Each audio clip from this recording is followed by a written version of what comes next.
Hey there, everybody. Welcome to the Steelers Show. I'm Chris Pugh. Got Joe Frost with me. Hey, Joe. What's up? Paul Yanchek was watching European football, MLS, tonight, so he's not able to join us. It's American European football. Oh, American European football. Yes, I don't know how to say it. It's tough.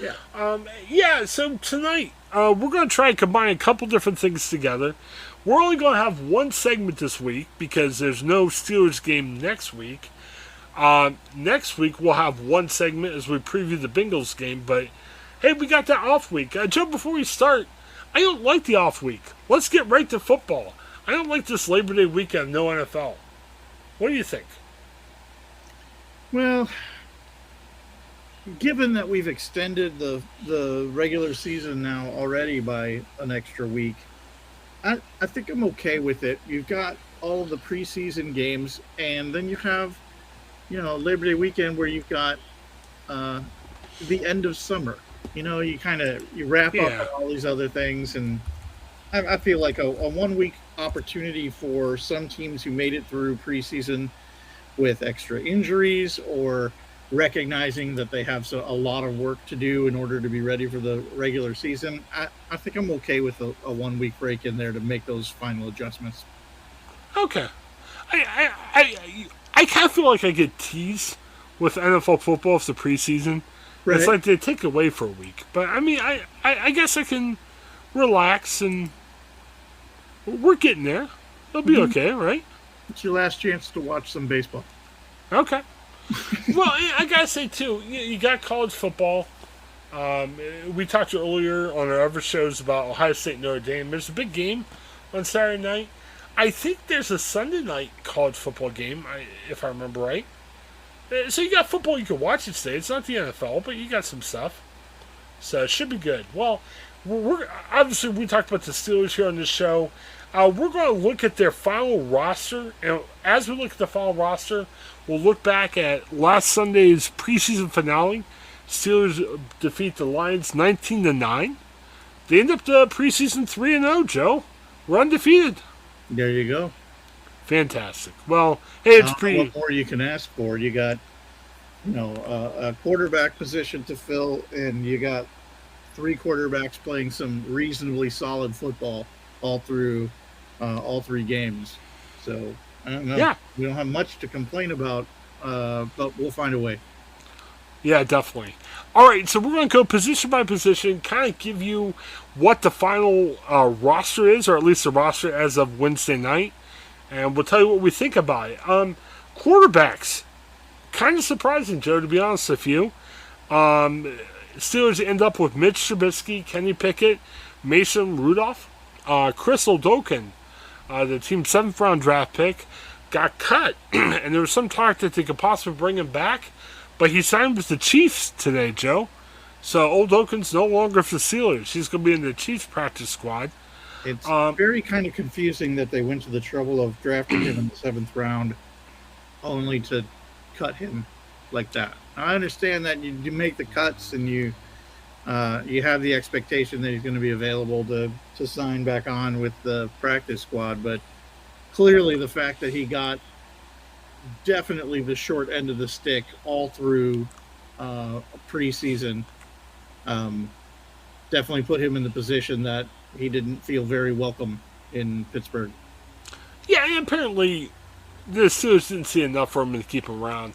I would imagine they've got, I believe, 6 or 8 of their practice squad guys are filled up. They don't have a quarterback yet. So I wouldn't be surprised if you see some quarterback, probably a young quarterback, being added to their practice squad probably the next few days. But, looking at that Lions game, Trubisky, I was telling Joe before the podcast, he did lead the Steelers to 16 points in the first half. The catches, he had 2 drives to start at the other team's 20 where he went 3 and out. I mean, most of the first half, he didn't look that great. But then he had a real nice 90-yard touchdown drive in the 2-minute drill. Trubisky ended up 15 for 19 for 160 yards, a touchdown. Quarterback rating of 128.3.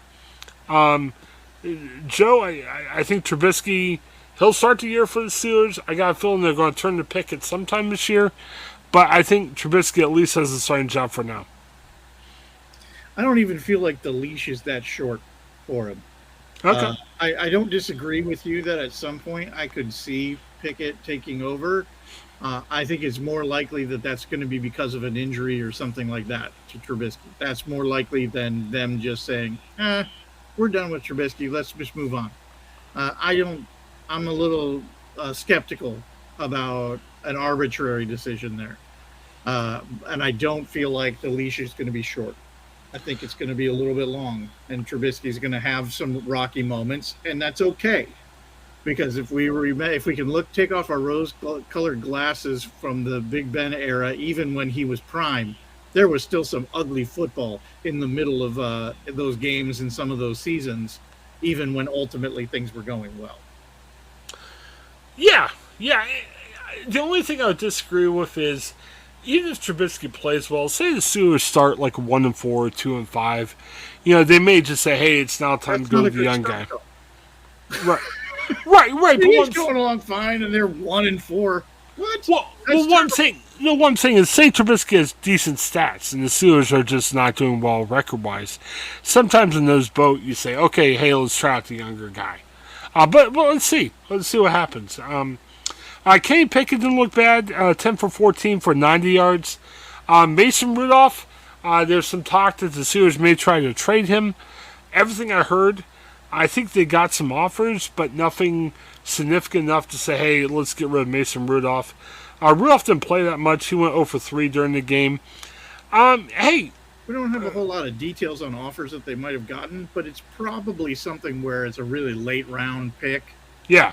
Offered in return, and that's not something that's going to be that attractive to the Steelers at this point, especially having lost Oladokan at this point. So they really don't want to find themselves in a position where something happens to Trubisky, something happens to Pickett, and they don't have another option, even if it were something like an Oladokan there.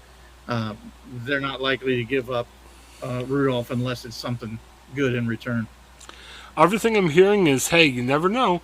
If you wait till the trade deadline, based on wherever teams are, if there's an injury or maybe a quarterback that's not performing well, maybe the market for Mason Rudolph picks up around the trade deadline. We'll have to see. Right.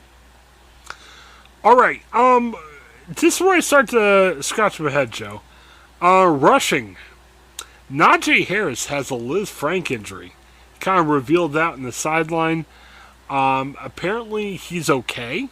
They're saying he could be 100% by game 1, but he kind of revealed why he was out for a little bit.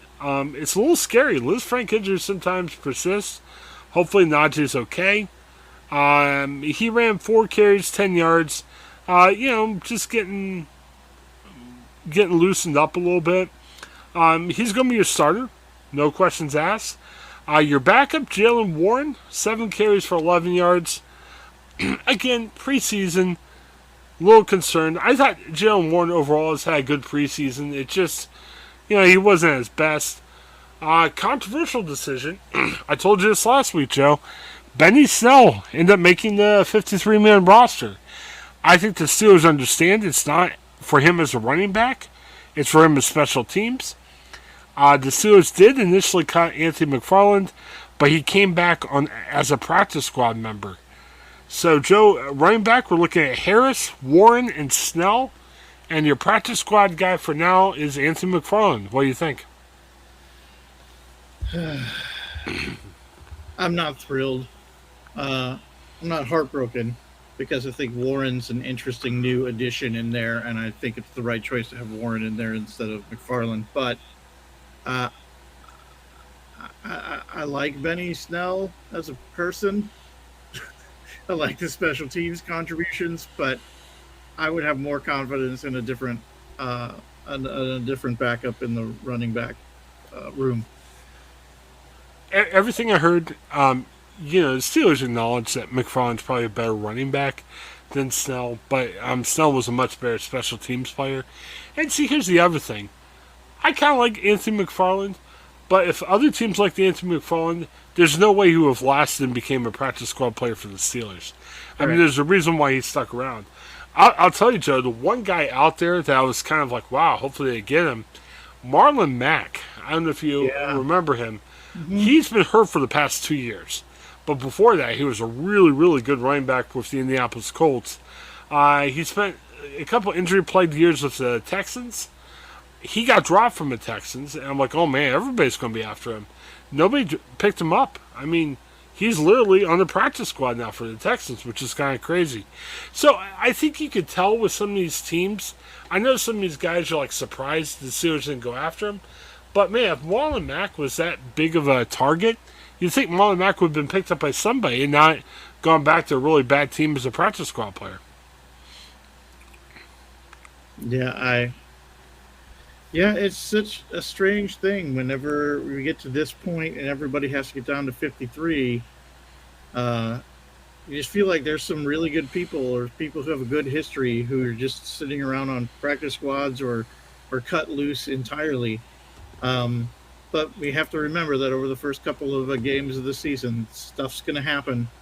People aren't going to deliver. People are going to get injured, and people like Mac are sitting out there ready to go. So there may still come a time. Yeah, and that might even come before the start of the regular season. The Steelers made 2 trades that we'll talk about in a second once we get to those positions. There's always more moves coming. And again, if you're listening to this later in the week, we are taping this Wednesday night. So if something happens after that, that's why we haven't mentioned it yet. Let's look at the receivers. Some interesting names here. Potential moves. Hang on just a second. A lot of guys that we knew were going to make the team. Deontay Johnson, Chase Claypool, George Pickens. Calvin Austin III made the team. I'm not sure if they made the move yet. Widely anticipated that Austin will go in the IR for the first couple of games of the season. So they also have Miles Boykin, Steven Sims, and Gunnar Olszewski. And again, the thought is you may not see Austin for a couple of weeks, and that's why it looks like Boykin and Sims have made it. We've talked a lot about Johnson, Claypool, and Pickens. We know what they could bring to the table. I thought Miles Boykin is another good special teams player. He actually made some nice catches in the preseason. I don't think he's in your top 4 for the Steelers receivers, but he looked good. Steven Sims, on another podcast, I used to trash Steven Sims, but Steven Sims looked good. He had a lot of speed. He made some really splash plays. And Gunnar Olszewski, we originally thought him just as a kick return, but he's kind of making his presence shown on the receiving corps too. So the Steelers have got a pretty good room here, I would say. It's been interesting to see Olszewski and Sims both seem to make connections with both Trubisky and Pickett. It seemed like there was a lot of solid down the field throws and touchdowns being made by both of those guys during the preseason. You're like, oh, Sims got another touchdown. Oh, big reception by Olszewski, and you're like, that's not what I was expecting to see. But with some of the stars, the people you're expecting to see sitting on the sidelines getting their rest, or Austin, who's been injured, it's been a great opportunity for some of those guys to build those connections with the quarterbacks. They started preseason having like Anthony McFarland return some kicks. I think you could see Olszewski will probably be your first option. Sims returned some kicks too, pretty well. So, they've got some interesting names. I'm liking what's happening there. There is one receiver that they had to cut. I'm trying to grab the guy's name. He also looked pretty good. And there's some talk saying he might end up on the Steelers practice squad. And I am blanking on the name, so let me get that for you. I just want to guess here. What position was he? Receiver. Snead, Vaughns, White. Vaughns looked good. If you remember, Yeah. Vaughns caught the winning touchdown in the Week 1 preseason win. Again, very low on the depth chart. I'm not saying he should have been kept or not, but he's looked good. And I think there's a reason why, as of the moment, the Steelers still have a couple of practice squad spots. I'm sure they'd like to bring him back if he wants to. He seemed to like it in Pittsburgh. I think the problem is the room is so deep that it's going to take an injury above him. But he he looked good. So anytime you've got to drop good players, that's a good sign for where you're at for the Steelers. So good for them. Same thing there with tight end. Jake Steinbrenner, they dropped. He played for Green Bay. He caught some big passes from Aaron Rodgers, but he got cut. But the Steelers tight ends looking pretty good. Pat Freiermuth, we know all about him. Zach Gentry, he's become a really good blocker. He doesn't catch as many passes, but he's a much-needed blocker because we're going to talk in a second about the offensive line and they need all the help they can get. And then Connor Hayward looked pretty impressive. He'll be your third tight end. He's played some H-back. He's been kind of a utility guy. And again, once the regular season starts, I don't think that you're going to see a ton of Connor Hayward, but I'm impressed with what he brings to the team. I think overall it's a stronger tight end room that we've seen in the past for the Steelers. He at least seems to be able to catch the ball, which is nice. Well, I was a little bit critical when they drafted him in the 6th round going, please, I'm hoping they're not doing that just because obviously Cam Hayward's a blood member of the Steelers.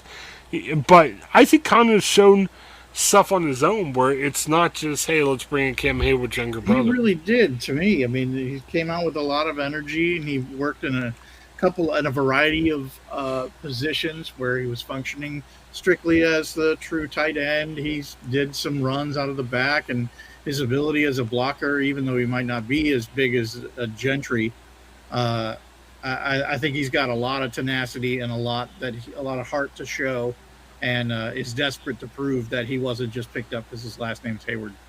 Yeah. Let's turn to the weakness of the team. Pretty obvious. The offensive line, very rough performance to say the least. Steelers had one drive where they had back-to-back holdings, and right after that they had a false start, which just destroyed the drive. They were very deep in Lions territory and it turned into a Boswell had to kick a near 50-yard field goal to gain points on the drive.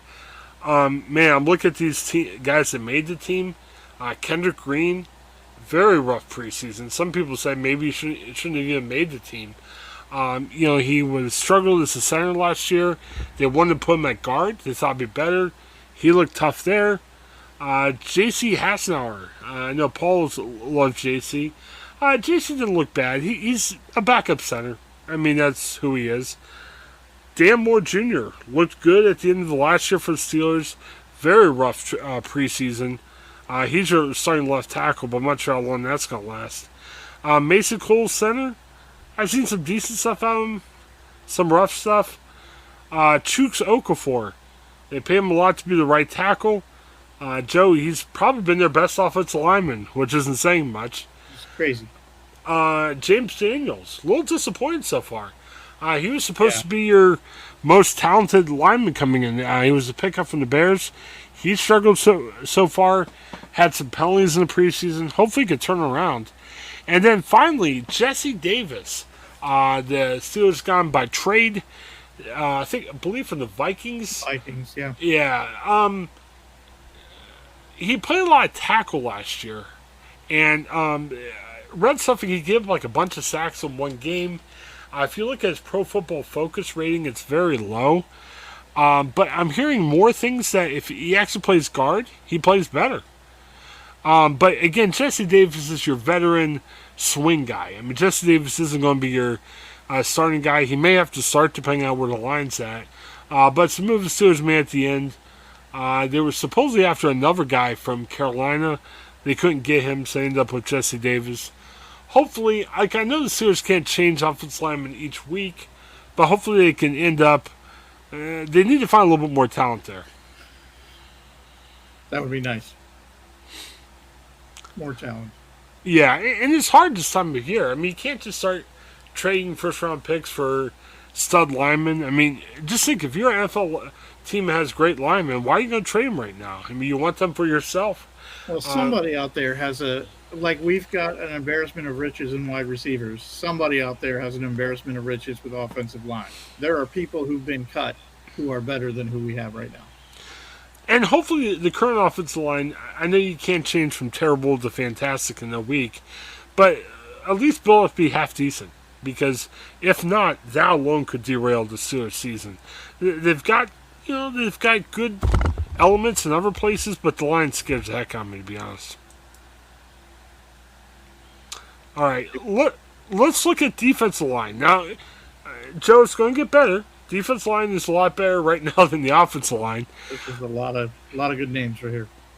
Yeah, and they actually had to drop a couple good guys. The Davis brothers are having a good preseason.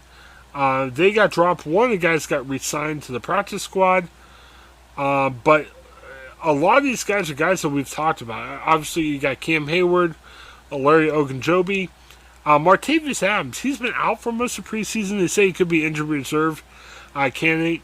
Isaiah Loudermilk, Tyson Lulu, Chris Wormley, DeMarvin Leal.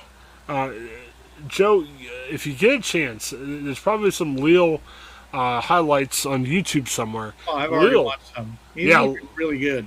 Leal had a really good game against Detroit. Yeah. So I'm impressed, and I really think Leal's going to get some playing time. I think there are guys with more experience than him above him, but I think the Steelers are going to kind of rotate a bunch of guys in. I think they find, I love me some Ty Lulu. I'm so excited he's back, but I think he can't be a 4-down player. I think you need to rotate some of these guys in. And I think it's going to be a better line if you give everyone some shots up there. Yep. Yeah, so, I mean, that's what we're looking with the defense line.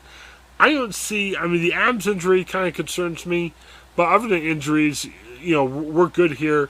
I'm glad you got the group in. Just for the love of, please stay healthy. That's my plea to the line. Linebackers, some interesting moves.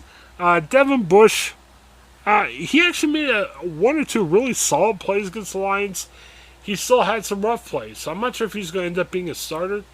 Miles Jack looked really good in the preseason. Very good. Obviously, T.J. Watt is T.J. Watt.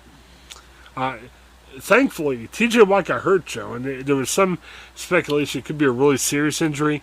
Thankfully, it wasn't too much of an injury. Yeah, it was on his knee, so it was pretty rough. But well, it led to some questions. Tomlin played a lot of the starters into the second quarter. Now, I know he kind of treated it as a dress rehearsal, but man, there were a couple big injuries. Deontay Johnson also went down. Now, thankfully, he's okay. Thankfully, shoulder, but it was just a play that he's diving for a ball and landed on a shoulder. That's yeah, but man, how it's going to go. I love Tomlin's steadiness and calmness to say, if you're going to box, you need to spar. That's just it. They've been out. They haven't played them a ton, and they're going to be playing in 2 weeks in real games that mean something, and so they've got to get out there and do something. Yeah, and freak things happen. Somebody rolls up on your knee. Somebody comes up from behind. You dive for a ball, and somebody lands on you. Yeah, Bob. I got mixed feelings. You can't wrap them all in bubble wrap and take them out and think they're human beings. They got to warm up. But can you imagine if TJ Watt got out for the year? Oh, that'd been rough. Yeah, it would be rough. It's awful. But again, you can't just keep them in bubble wrap. Yeah, no, I definitely get where you're coming from. Let's look at the other linebackers. Alex Highsmith, big year for Alex Highsmith. He's been dinged up a little bit during training camp. He's starting out the year as your outside linebacker. But, man, when you're playing alongside T.J. Watt, I would expect, I'd like to see more from Alex Highsmith. You've got at least two blockers on T.J. Watt. Should open up some room for you. Let's see if Highsmith could take advantage of it. Robert Spillane, he's a guy that if Devin Bush falters, you might see Robert Spillane in the starting lineup. Derek Tuska. Not a huge Derek Tuska guy, but he kind of is hanging on. He was your third outside linebacker until the Steelers made a trade, Joe. Steelers pick up Malik Reed from the Denver Broncos. Malik Reed is coming in as the third outside linebacker now. Moves Tuska back to number 4. I like the move. The knock on Malik Reed is he's not a good run defense guy. But as a guy who could come in as outside linebacker, he had 8 sacks 2 years ago, 5 sacks last year in a reserve role. I think he kind of fits what the Steelers need. A little bit more experience as their number 3 guy. And I think ready to step up if Highsmith isn't Yeah. what he needs to be. He's either not healthy or just not getting it done. Malik Yeah. is right there. And they had to trade like a 6th-round pick for Malik Reed and a 7th-round pick. So it really wasn't a huge... they have to trade a lot of assets for him. So, and then keep eye on Mark Robinson. I'm starting to hear some talk. Could Mark Robinson be the guy that starts near Miles Jack? Which would be kind of a jump. I mean, Mark Robinson was your 7th-round draft pick. But, some questions about Devin Bush, some questions about Robert Spillane. Mark Robinson has had a great preseason. He made a lot of plays. The knock on Mark Robinson is he kind of reminds you of Vince Williams. And we love Vince Williams' tenacity and aggressiveness. Vince Williams isn't a great 2022 linebacker. They're asking linebackers now to do different things than when Vince Williams was great. And they're saying Mark Robinson could have that same problem. But hey, if Mark Robinson's making plays, I'm not sure if he should start inside linebacker now, but give him a little bit more playing time and a chance to shine. Yep. All right. Excited about the future for him. Oh, yeah. Again, maybe not started right away, but let's see what happens. Cornerback. Joe heard a rumor over the weekend that the Steelers actually looked at Joe Hayden and said, "Are you interested in coming back?" Joe Hayden said no. Some people thought Joe Hayden's right now is looking for a starting role, and the Steelers really can't provide him with that. So right now, they're going into the season with Keller Witherspoon, Cam Sutton, who had a real nice game against Detroit. Levi Wallace has looked solid. Your 4th cornerback, Arthur Millay, who wasn't terrible last year. And then James Pierre. I like James Pierre. Pierre didn't impress as much last year. Hopefully he can play better and learn from some of the guys above him. Not a knock-you-out set of cornerbacks, but I remember a time where Ross Cockrell, who wasn't a good cornerback, was your number 1 cornerback for the Steelers. This is a lot better than they used to be. Yeah. All right, and let's look at safeties. Tough news. DeMonte Kazee got hurt in the Detroit game, but he's only going to be out for 6 weeks. So he's going to go in the IR, but he's not out for the season. Kazee looked great in a couple of the first preseason games, Joe. Mm-hmm. But thankfully he'll be able to come back. But the Steelers have some decent safeties. Obviously Minkah Fitzpatrick is a good safety. He's all right. Yeah, Terrell Edmonds. A lot of times we've not Terrell Edmonds in the past. Terrell Edmonds has looked great in the run game so far in the preseason for the Steelers. Miles Killebrew, he's more of a special teams guy. He's done some stuff when he's had to play safety, but he made the team.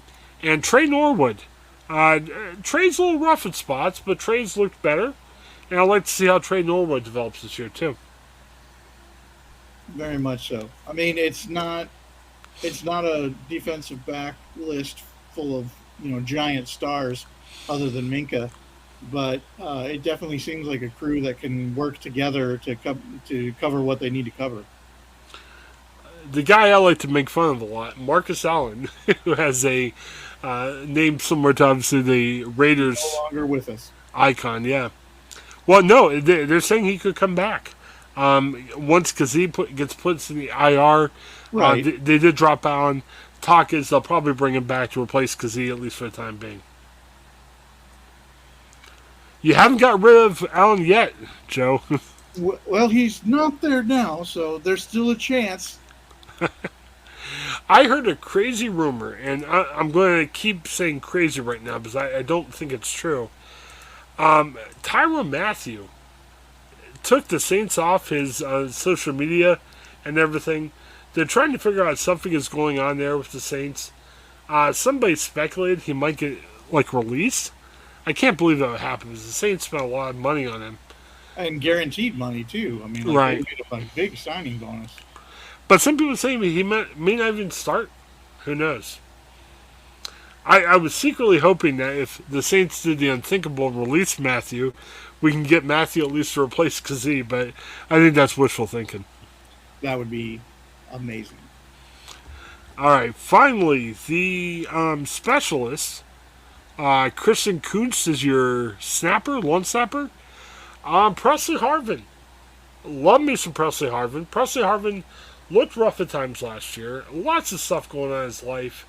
I think he lost a couple of family members, unfortunately, that passed on during the season, which, Joe and I can talk. Obviously, it's difficult, whatever profession you're in, and to lose two during your rookie year, man, he was going for a lot. I think it kind of showed in his punting. But Joe, the times I saw him punt, he looked really good in the preseason. Hopefully, he can kind of maintain it. Seemed to get some of that form back that he had when he was coming in. He was booting the ball like crazy, and then it just didn't show up in that rookie year. But there's a lot of changes in that rookie year, so hopefully he's in a better headspace now and can get back to kicking like he did. Chris Boswell has looked a little bit human. He connected on a 50-plus field goal, 50 yards or longer against the Lions. But he had another field goal blocked. He missed another field goal earlier this year, and I think he missed the extra point in the preseason. Yeah. Not the best start, but it's Chris Boswell. I think we're going to hang on to him. Hopefully he rebounds and looks good. It was funny, Paul mentioned this last week. Boswell, his whole career, he's had very good years. He had one really awful year, and hopefully he gets snap out of it. I'm hoping this isn't a predictor of things to come. So yeah. All right. So, like I said, they're your Pittsburgh Steelers for the year. You might see some more changes. The Steelers aren't that far under the salary cap, so I wouldn't expect to see a ton of signings, but you never know. They may pick up somebody if they can find somebody cheap. They were at $9 million before they traded for the two guys. I'm thinking they're about $7 or $6.5 million under the cap, so they don't really have that much more room to add anybody. But you never know. Maybe they'll add somebody small before the beginning of the season. All right. So looking ahead, Joe. Next week, we're going to preview the Bengals. We'll have one segment next week, and then we'll get into our regular schedule of two segments. One looking at the previous game, and the next looking at the week ahead. Any of your thoughts on the Steelers? I'm taking one more check. At this time, we now have a clearer picture of what's going to happen, who they've got to move forward with. I feel as comfortable as I think we can at this point when there's so much changeover happening. A couple really brief things. Once the season starts, we'll also take a look at some of the AFC North games out there. But kind of interesting notes from some of the AFC North teams.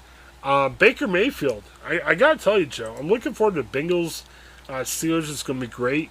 But, man, that Browns-Panthers game is going to be a must-watch, Joe. Watching the Browns go up against their former guy, Baker Mayfield. There was a report, I don't know if you saw this, Joe. I did.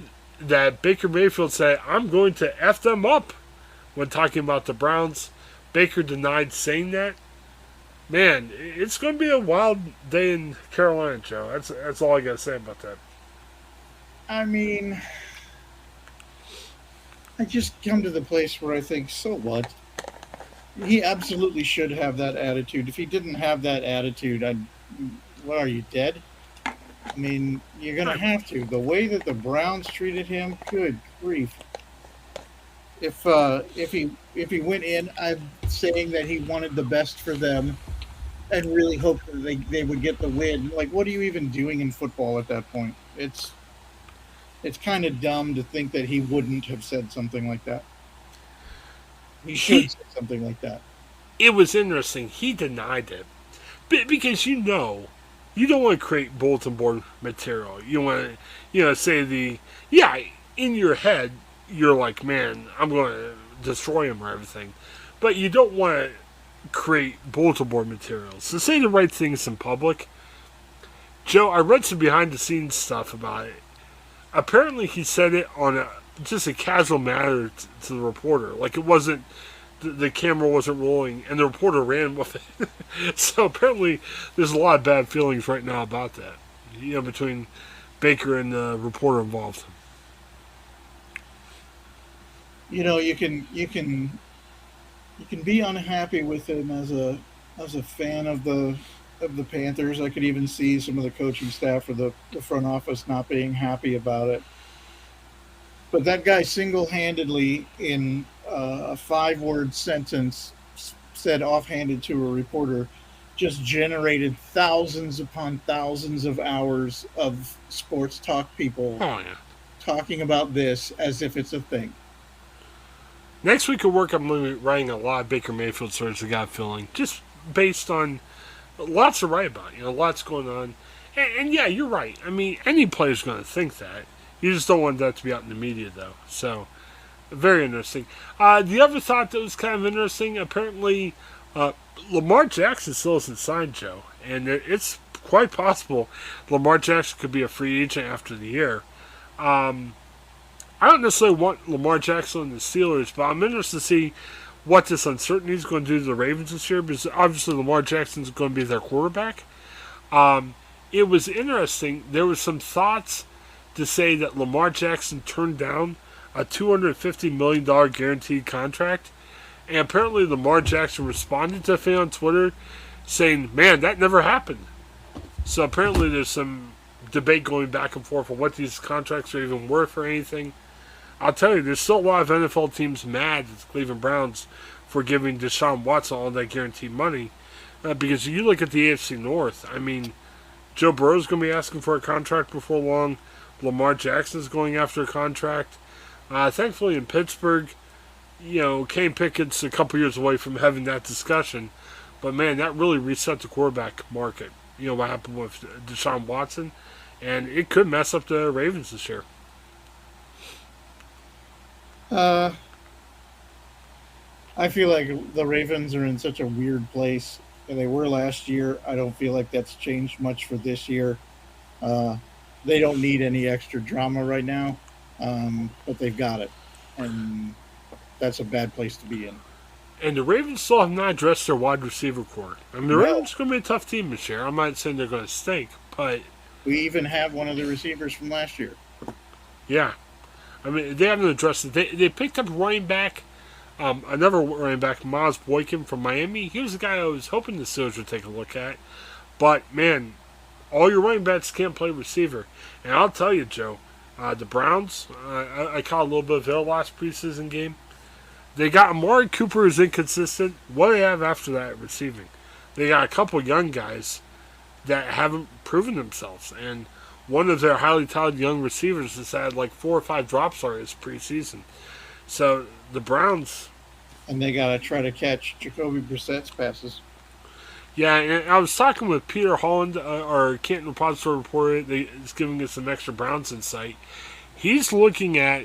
He was telling me that he thinks for the Browns to have a realistic chance at the playoffs, in the first 11 games where Deshaun Watson's out, he's thinking they would have to go 6-5 or 7-4, because Deshaun's not going to come back and win 6 games in a row for the Browns. I mean, he's going to be rusty and everything.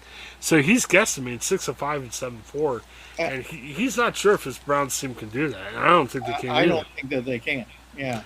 Yeah, I mean, he's like, it's Jacoby Brissett. I mean, he's not the worst. And Joe, finishing up with this, there are some people. Josh Dobbs has had a lot of playing time in the preseason for the Browns. Yeah. Some people think Josh Dobbs could be better than Jacoby Brissett right now, which is kind of crazy. I love Josh Dobbs. I loved him with the Steelers. I'm not sure if Dobbs is better than Brissett, but it kind of tells you where the quarterback situation is right now. And people are raising that question, is Dobbs better than Brissett? Crazy stuff. All right, any other thoughts about the Steelers or any other AFC North stuff we need to poke fun at? Next week we'll preview the game. We'll take a closer look at the Bengals. I'll tell you, the Bengals rested a lot of people. Their defense looks pretty good. Some of the young guys, but Joe, their offense didn't really play that much in the preseason. We'll save a lot of this for next week, but I still feel like there's a lot of lightning in a bottle that happened for Cincinnati last season. and it remains to be seen whether or not that's going to strike again. It'll shock you, and I don't think the Steelers are going to go that far in the playoffs. This game is reminding me a whole heck of a lot of what happened last year when the Steelers went to Buffalo to open the year. There you go. And I think the Bengals are going to end up being a good team. I'm not saying they're going to be awful this year, but I think they're right for the picking. Buffalo was last year. That's why Pittsburgh won game one. I can see this going close to the same way. Don't be shocked if Pittsburgh pulls off the upset in week one. Yep. All right. And again, check out Cash App. That's our sponsor.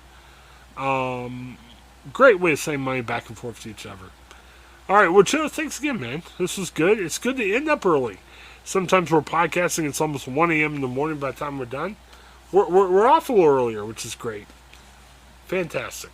So, all right. For Joe, this is Chris. Thanks for checking out the show. Have a great night, everybody.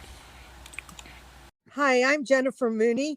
Welcome to what is our new Hope Interrupted podcast based on the work from our book, Hope Interrupted, that I co-authored with my good friend Byron McCauley. Hey, Jennifer, I'm looking forward to this podcast as much as I was looking forward to writing this book with you. We hope to interview some high-impact folks as well as have a little fun. We're going to cover stories of hope. To learn more about our podcast and our book, please visit www.hopeinterrupted.com.